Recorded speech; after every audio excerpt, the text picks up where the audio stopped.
राजा और बूढ़े घोड़े की कहानी। एक राजा था, उसके अस्तबल में बहुत सारे घोड़े थे, लेकिन उन सभी में से एक घोड़ा ऐसा भी था जो सभी घोड़ों से ज्यादा शक्तिशाली और युद्ध कौशल में निपुण था।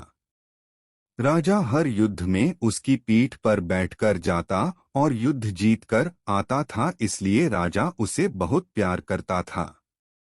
समय के साथ घोड़ा बूढ़ा हो गया। राजा को लगा कि अब शायद उसका घोड़ा पहले की तरह युद्ध में सहयोग नहीं कर पाएगा, इसलिए उसने घोड़े को युद्ध में ले जाना बंद कर दिया। अब घोड़ा सारा दिन अस्तबल में बैठा रहता था या घास चरने मैदान में चला जाता था। एक दिन घोड़ा कहीं दूर निकल गया और रास्ते में आते समय एक नदी मिली। नदी में कीचड़ था। घोड़े को लगा कि वह आसानी से नदी पार कर लेगा, किंतु जैसे ही उसने नदी पार करने का प्रयास किया वह कीचड़ में फंस गया। घोड़ा जितना कीचड़ से बाहर आने का प्रयास करता वह उतना ही उसमें फंसता जा रहा था। अपने आप को मुसीबत में घिरा देख घोड़ा जोर जोर से हिनहिनाने लगा। घोड़े की हिनहिनाने की आवाज सुनकर रास्ते से जा रहे राहगीर इकट्ठे हो गए। उन सभी ने मिलकर घोड़े को कीचड़ से निकालने का प्रयास किया, किंतु वे असफल रहे। लोगों ने घोड़े के मालिक का पता किया तो पता चला वह राजा का घोड़ा है।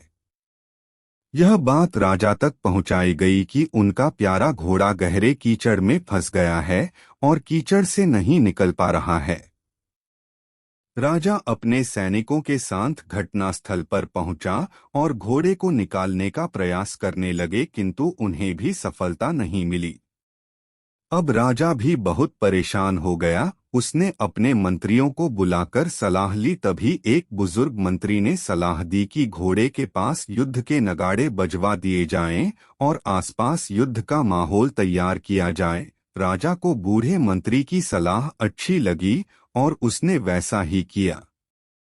जैसे ही नगाड़े बजे, तलवारों और ढालों की आवाज गूंजी, वैसे ही बूढ़े घोड़े में मानो फिर से जवानी आ गई और मानो उसकी नसों में खून का संचार कई गुना बढ़ गया हो। वह धीरे धीरे उठ खड़ा हुआ और जोर से हिनहिनाते हुए चमत्कारी रूप से एक झटके में कीचड़ से बाहर आ गया। राजा ने बूढ़े मंत्री से पूछा, ये चमत्कार कैसे हुआ?